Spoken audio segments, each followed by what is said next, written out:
Morning everyone. Good morning. आज हम भौतिक विज्ञान के प्रकाशिकी से अध्याय लिया गया है प्रकाश का परावर्तन, गोलीय दर्पण और प्रकाश का अपवर्तन। इससे संबंधित हम एक चैप्टर पढ़ेंगे, टॉपिक पढ़ेंगे। टॉपिक है हमारा अपवर्तनांकों के बीच संबंध, और इसको हम कह सकते हैं प्रकाश के उत्क्रमणीयता का सिद्धांत। तो सबसे पहले तो हम ये समझ लें कि ये जो इसमें आपकी राशि है अपवर्तनांक है क्या। अपवर्तनांक से पहले हमें समझना होगा अपवर्तन। तो अपवर्तन जो है वो इस अपवर्तन को जो हम परिभाषित करते हैं इस तरह से करते हैं कि जब प्रकाश की किरण एक माध्यम से दूसरे माध्यम में जाती है तो वो अपने मार्ग से थोड़ा सा विचलित हो जाती है। विचलित मीन्स या तो अभिलंब से दूर हट जाती है या अभिलंब की ओर झुक जाती है। ये परिभाषा आपने कक्षा 10 में भी पढ़ी है, ठीक है। तो ये जो डिपेंड करता है कि वो अभिलंब की ओर झुक रही है या अभिलंब से दूर हट रही है, ये सघन और विरल पर डिपेंड करता है कि माध्यम आपका सघन है या विरल है, ठीक है। तो ये तो आपको पता चल गया कि अपवर्तन है क्या। अब हम डिस्कस करते हैं अपवर्तनांक। अपवर्तनांक हमें ये बताता है, अपवर्तनांक जो होता है वो ये कहता है कि प्रकाश की किरण जो है वो आपकी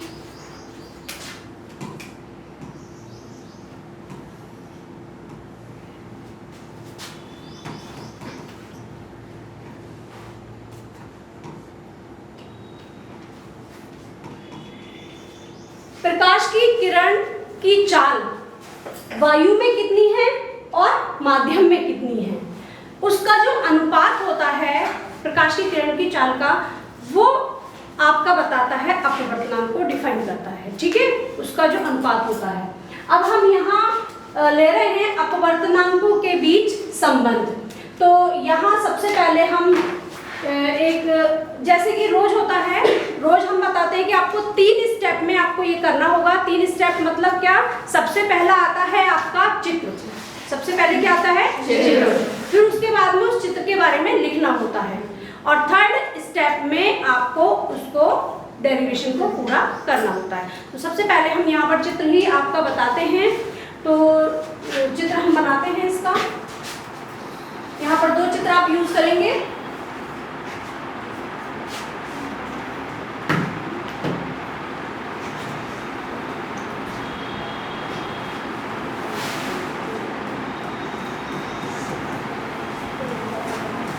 ये है आपका माध्यम 1 और ये है आपका माध्यम 2। माध्यम 1 और माध्यम 2, ये आपका अभिलंब है।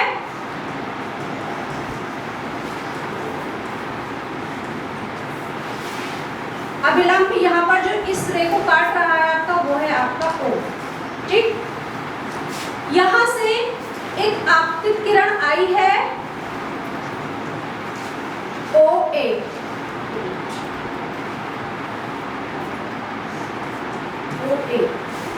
अब माध्यम 2 में जाने के पश्चात जो आपकी आपतित किरण है वो थोड़ा सा विचलित हो जाती है। अब वो माध्यम की ओर झुकती है या माध्यम से दूर, अभिलंब की ओर झुकती है या अभिलंब से दूर हटती है। तो यहाँ पर हम डाल देते हैं किरण को। किरण का नाम हमने दिया है B। यहाँ पर मैंने लगा दिया है मिरर M।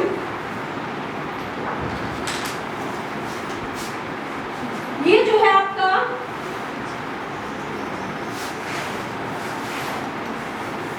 आपतित किरण और अभिलंब के बीच जो कोण है वो है आपका आपतन कोण, और अपवर्तित किरण और अभिलंब के बीच जो कोण है वो है आपका R। ये है आपका पहला फिगर। इसमें आपको जो बताना है, लैंग्वेज में जो लिखना है वो यही लिखना है कि एक प्रकाश की किरण है जो एक माध्यम से चल करके दूसरे माध्यम में जा रही है, और इसमें आपतित किरण को हमने नाम दिया है OA और अपवर्तित किरण को नाम दिया है OB। ये एक माध्यम से जाती है और दूसरे माध्यम में जाने के पश्चात दर्पण एम से टकराती है और टकराने के पश्चात यहाँ पर जो आपका दे रखा है उत्क्रमणीयता, इसकी बात यदि हम करें तो यहाँ से टकराने के पश्चात वो उसी मार्ग से वापस लौटेगी। तो उसी मार्ग से वापस लौटेगी तो यहाँ से इस तरह से हम दिखा सकते हैं, जब ये यहाँ से आई तब तो आपतित किरण आपकी ये है और अपवर्तित किरण ये है, लेकिन मिरर से टकराने के बाद, दर्पण से टकराने के बाद यहाँ से आपकी आपतित किरण हो जाती है अब ये, और अपवर्तित किरण हो जाती है ये। तो मैंने इसको आने का डायरेक्शन भी दिखाया है और वापस जाने का डायरेक्शन भी मैं यहाँ पर दिखा रही हूँ। पहला चित्र हो गया आपका ये।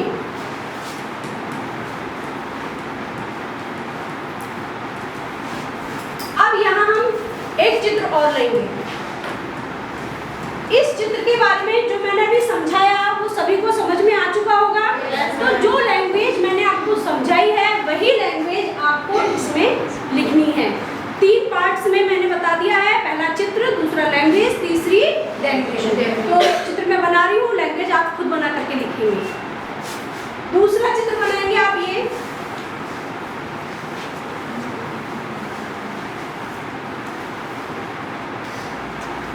स्लैब है, स्लैब में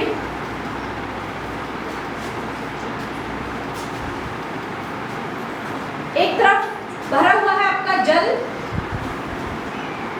और एक तरफ है आपकी कांच। जल को हम W यानी वाटर से डिनोट कर रहे हैं, कांच को हम गिलास यानी G से डिनोट कर रहे हैं। ठीक है, तो यहाँ मैं इसको ये दिखा देती हूँ। ये आपका वाटर है, यहाँ पर है आपका वायु, यहाँ पर क्या है वायु, और इसको मैं A से डिनोट कर रही हूँ। नीचे भी यहाँ पर भी आपकी वायु है, इसको भी मैं A से डिनोट कर रही हूँ। यहाँ तो आपके 2 माध्यम लिए गए हैं। यहाँ पर माध्यम कितने हैं? 2।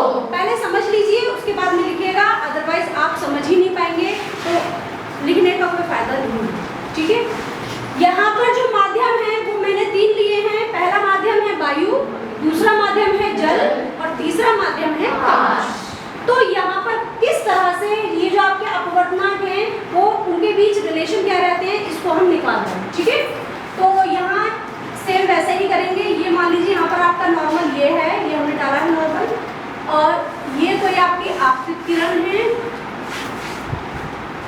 आपतित किरण, यहाँ पर आपकी आपतित किरण जो है ये आपका विरल माध्यम है अपेक्षाकृत इसके, ये विरल माध्यम है वायु, और जल जो है वो सघन माध्यम में है। तो जो आपका आपतित किरण होगी वो यहाँ से आकर यहाँ पर टकराई, जैसे ही सतह पर टकराई तो उसमें सतह के अंदर जाने के लिए अपवर्तन हुआ, और अपवर्तन के पश्चात वो अभिलंब की ओर झुक गई थोड़ा सा। ठीक है, ये है आपका एक एंगल स्मॉल आर, ये सबको दिखाई दे रहा है? yes, इसको मैं अभी चित्र को बड़ा कर दूंगी। और यहाँ पर है आपका आई, ये क्या है? आई यानी कि आपतन कोण। ठीक है, अब ये जो किरण है आपकी आपतित किरण, वो जल से तो अपवर्तित होकर के जल में तो पहुंच चुकी है। अब जल से अब कहाँ जाएगी? कांच। तो कांच में जाने के लिए ये जो किरण है वो सीधी गई और यहाँ टकराई पहले तो। यहाँ पर इसका नॉर्मल जो है वो ये दिखाई देगा अभिलंब। यहाँ पर इससे टकराने के पश्चात भी ये क्या होगी? अभिलंब की ओर झुक जाएगी। यहाँ पर जो है आपका मान लीजिए ये तो आपका था R, यहाँ पर मैं लेती हूँ R डैश। क्या ले रही हूँ यहाँ पर? R dash. ठीक है, ये आपका R डैश हो गया, और फिर यहाँ से टकराने के पश्चात ये नीचे आकर के वापस कहाँ चली जाएगी? वायु में चली जाएगी। तो वायु में चली जाएगी तो यह अब अभिलंब से थोड़ा सा दूर हटेगी, और ये है आपका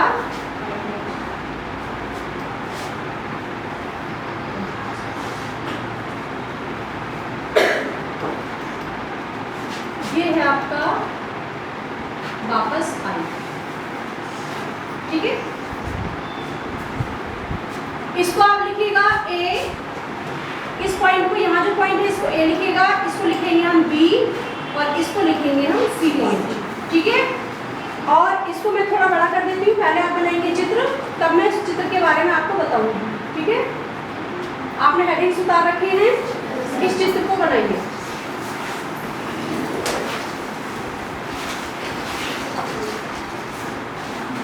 चित्र जब बना लेंगे तब मैं इसके बारे में, लैंग्वेज मैंने आपको बता दी है सारी चीजें, वो आप लैंग्वेज लिख लेंगे, बट पहले चित्र बना लीजिए, फिर उसके बाद में हम डेरिवेशन कराएंगे।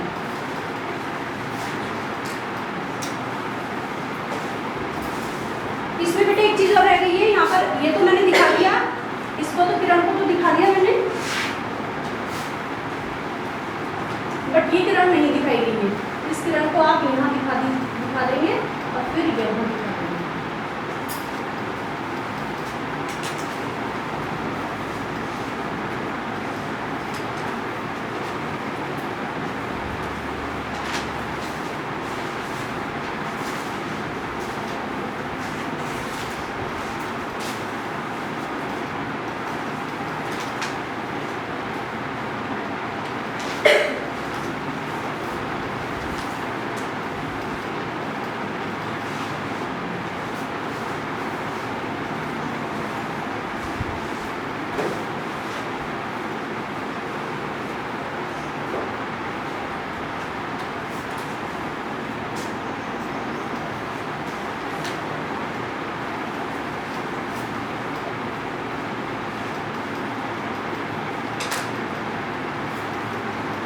अब हम यहाँ लिखते हैं अपवर्तनांक,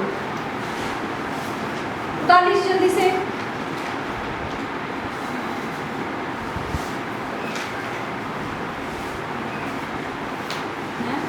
ये जो नीचे वाला आपने आई दिखाया वो वहाँ पे आई टाइप नहीं, आई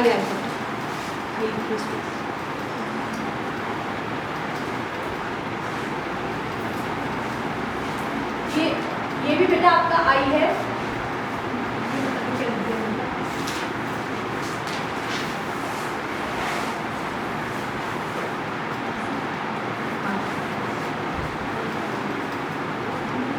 अब मैं स्टार्ट करती हूँ, लिखना बंद करें सारे बच्चे। मैं पहले चित्र नंबर 1 की बात कर रही हूँ, चित्र 1 से।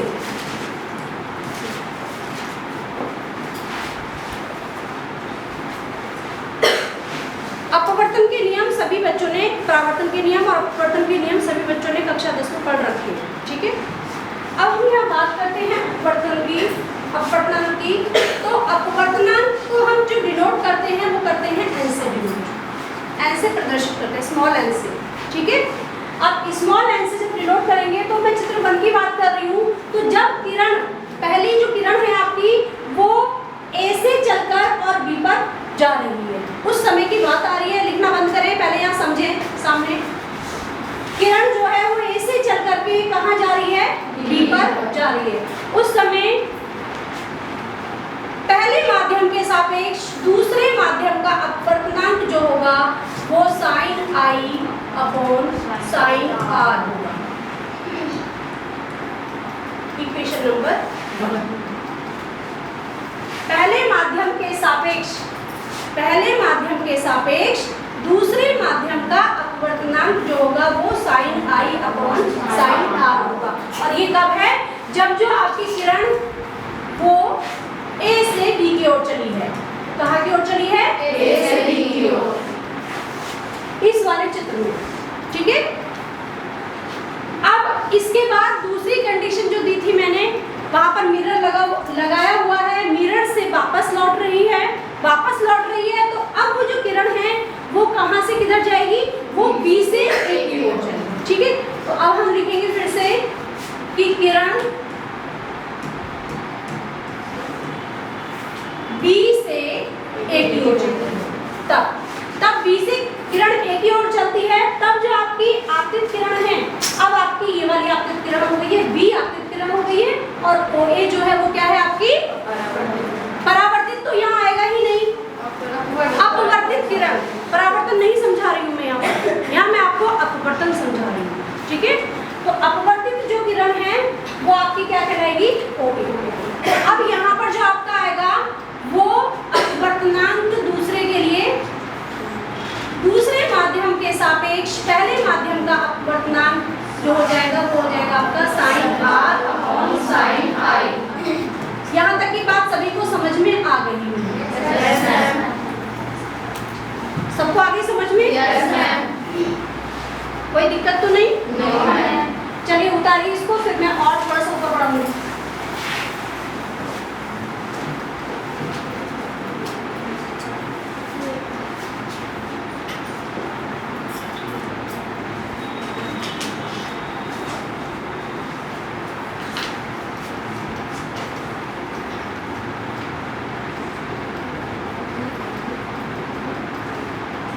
तेजी से लिखा कीजिए जब मैं पढ़ाती हूँ यहाँ, क्योंकि यहाँ लिमिटेड टाइम है। यहाँ ऐसा नहीं है कि हमें आधे घंटे को 1 घंटे तक आगे बढ़ा के ले जाऊँ।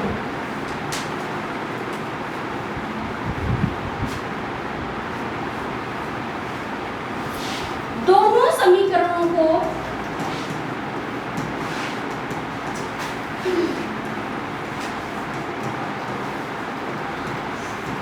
गुणा करने का, जब मैंने यहाँ दोनों समीकरणों को गुणा किया तो ये आपका बना पहले माध्यम के सापेक्ष दूसरे माध्यम का अपवर्तनांक मल्टीप्लाई दूसरे माध्यम के सापेक्ष पहले माध्यम का अपवर्तनांक बराबर, ये इन दोनों की इधर गुणा कर दी तो इधर भी इन दोनों की आपस में गुणा होगी। तो यहाँ लिखेंगे हम sin i upon sin r multiply sin r upon sin i। r से r कटा, i से i कटा।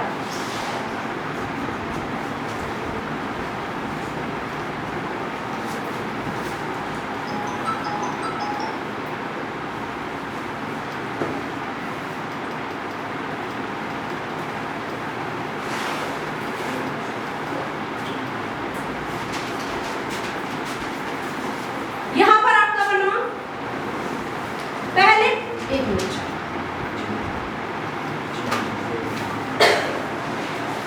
पहले माध्यम के सापेक्ष दूसरे माध्यम का अपवर्तनांक मल्टीप्लाई दूसरे माध्यम के सापेक्ष पहले माध्यम का अपवर्तनांक इज इक्वल, यहाँ पर क्या बचा 1। ये सब आपस में कट गए हैं तो क्या बचा यहाँ पर 1। इसका मतलब जो अपवर्तनांक है पहले माध्यम के सापेक्ष दूसरे माध्यम का अपवर्तनांक जो आएगा वो इज इक्वल, अगर मैं इसको निकालना चाहूँ केवल तो इसके पड़ोस में जो चीज है उसको अपोजिट साइड में लेकर के जाऊंगी और अपोजिट साइड में लेकर के जाऊंगी तो यहाँ मल्टीप्लाई में है, इधर आके किस में आएगा, तो ये हो जाएगा आपका 1/, किस तरह से बोलेंगे, दूसरे माध्यम के सापेक्ष पहले माध्यम का अपवर्तनांक। एक तो आपके पास आया ये चीज, इसको मैं इक्वेशन नंबर डाल देती हूँ 3। कीजिए इसको जरा,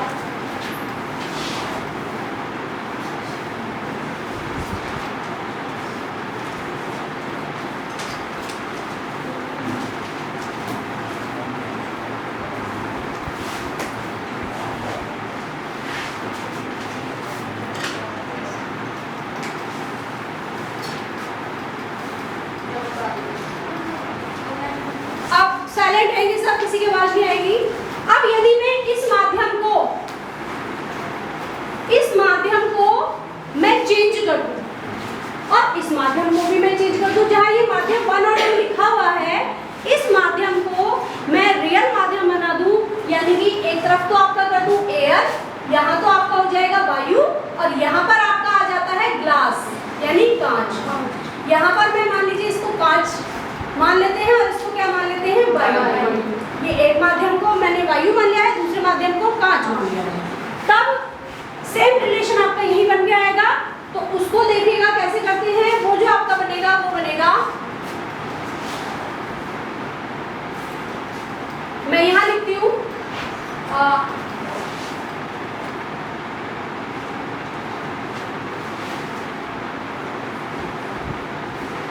वायु के सापेक्ष कांच का माध्यम। वायु के पहले को मैं, ये मेरी वर्डिंग्स पर ध्यान देंगे सभी लोग। वायु के सापेक्ष कांच का अपवर्तनांक बराबर, जैसा यहाँ है वैसे ही कर रही हूँ सेम, 1/, कांच के सापेक्ष वायु का अपवर्तनांक। ये रिजल्ट मेरे पास निकल करके आया, केवल किसके बीच, जब मैंने माध्यम 2 लिए हैं तब। ये हो गई आपकी इक्वेशन नंबर 4। ये आपकी रियल इक्वेशन है जब मैंने माध्यम क्या क्या लिए हैं, वायु और कांच।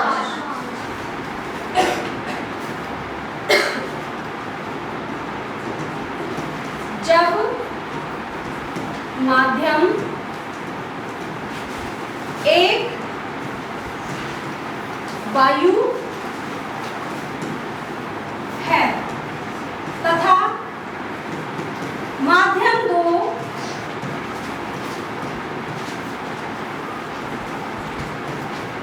कांच यानी ग्लास है। उस समय की कंडीशन आपकी ये हो गई, उत्क्रमणीय कर। ये आया है मेरे पास जो मैंने 2 माध्यम लिए हैं उस समय। अब इसी प्रकार यदि 3 माध्यम हो तो कैसे करें?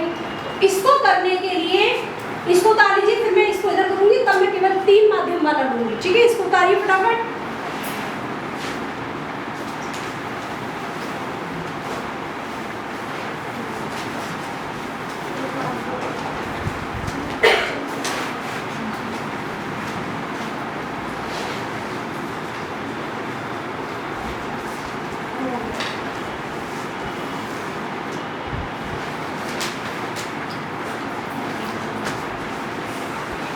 उम्मीद है यहाँ का ये जो 2 माध्यम के लिए मैंने आपको डेराइव किया है फॉर्मूला, वो आपको समझ में भी आया होगा और आपने उतार भी लिया होगा। अब मैं इसको 3 माध्यम के लिए आगे बढ़ाती हूँ।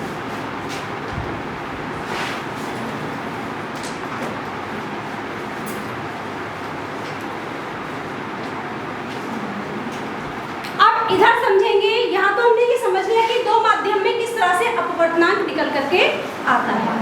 अब 3 माध्यम के लिए किस तरह से अपवर्तनांक निकल के आएगा, सभी बच्चे समझेंगे, लिखेगा कोई नहीं इस समय।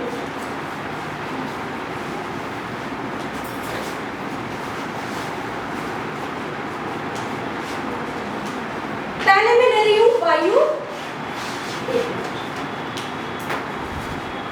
वायु और जलवायु।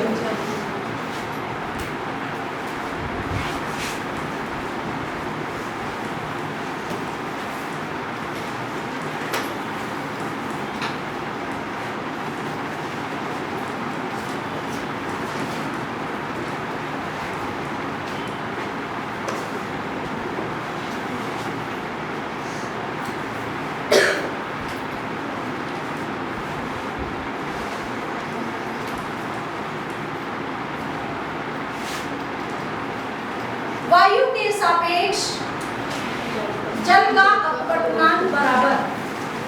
अब यहाँ पर वायु के सापेक्ष जल का अपवर्तनांक में आपके जो एंगल्स हैं, एंगल्स कौन कौन से हैं? एंगल्स कोई बोलेगा नहीं, सिर्फ मैं बताऊंगी, आप उसको सुनिए। एंगल्स जो है हमारे, आपतन कोण है आपका I और अपवर्तन कोण है आपका R। तो यहाँ पर पहले यानी कि वायु के सापेक्ष कांच का अपवर्तनांक जो होगा वो आपका होगा sin I upon sin R। Equation मैंने आपकी 3 डाल चुकी थी, वही चौथी इक्वेशन है आपकी। शांत एक बोला कीजिए। Equation number 5।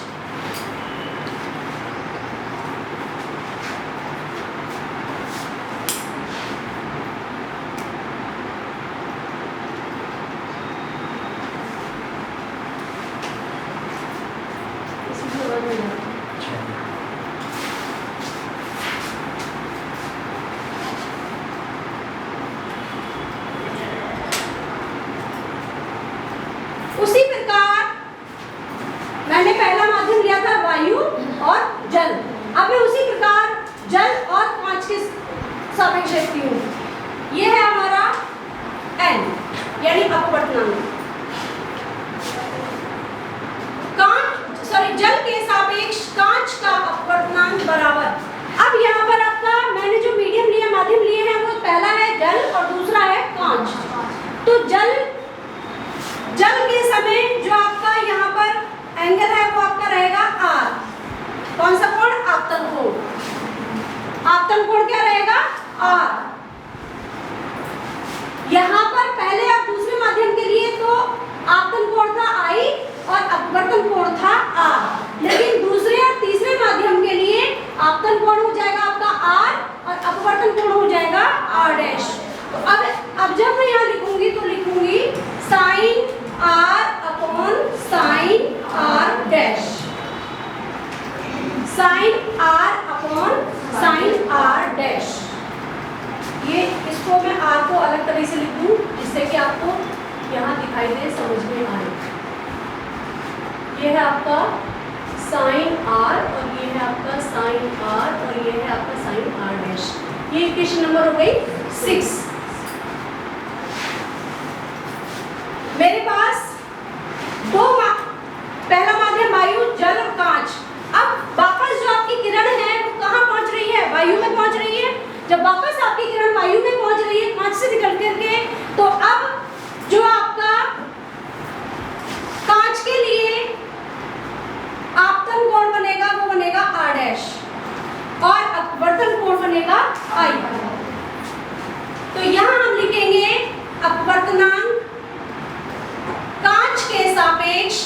वायु का बराबर, ये आपका हो जाएगा साइन, आपतन कोण है आपका r डैश यहाँ पर, और अपवर्तन कोण है साइन i। ये हो गई इक्वेशन नंबर 7। आप नहीं बोलेंगे, आप सिर्फ सुनेंगे, जहां आपको लग रहा है क्वेरी लग रही है वहां आप बोलिएगा बेटा, लाउड आपकी आवाज जो है लाउडली निकलती है। अब इसी प्रकार हम लिखेंगे समीकरण 5, 6 व 7 से। जैसे हमने इक्वेशन 1 और 2 को मल्टीप्लाई किया था, वैसे ही हम इन इक्वेशंस को अब क्या करेंगे, मल्टीप्लाई करेंगे। तो मल्टीप्लाई करते हैं यहाँ अपवर्तनांक वायु के सापेक्ष जल का, मल्टीप्लाई अपवर्तनांक जल के सापेक्ष कांच का, मल्टीप्लाई अपवर्तनांक कांच के सापेक्ष वायु का बराबर। इधर से तीनों लेफ्ट हैंड साइड को मैंने मल्टीप्लाई किया है, तो इनके राइट हैंड साइड भी आपस में मल्टीप्लाई होंगे। तो यहाँ आ जाएगा आपका sine i upon sine r, multiply sine r upon sine r dash,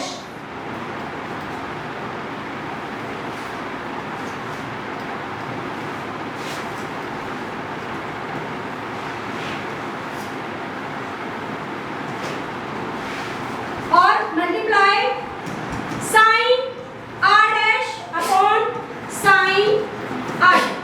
sign r dash से साइन आर डैश हटा, साइन आर से साइन आर हटा, और साइन आई से साइन आई हटा। मेरे पास जो निकल के आ रहा है वो आ रहा है अपवर्तनांक वायु के सापेक्ष जल का, मल्टीप्लाई जल के सापेक्ष कांच का, मल्टीप्लाई कांच के सापेक्ष वायु का बराबर 1। इतना उतारिए, फिर मैं इसको आगे मूव करती हूँ, फिर बताती हूँ।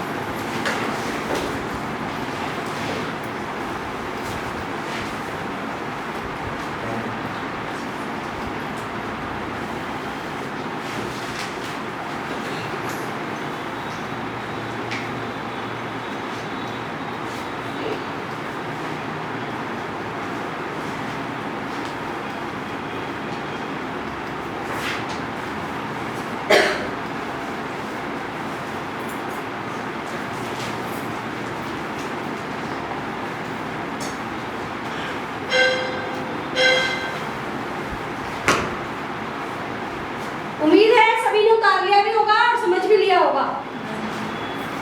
मैं इसको आगे मूव करती हूँ।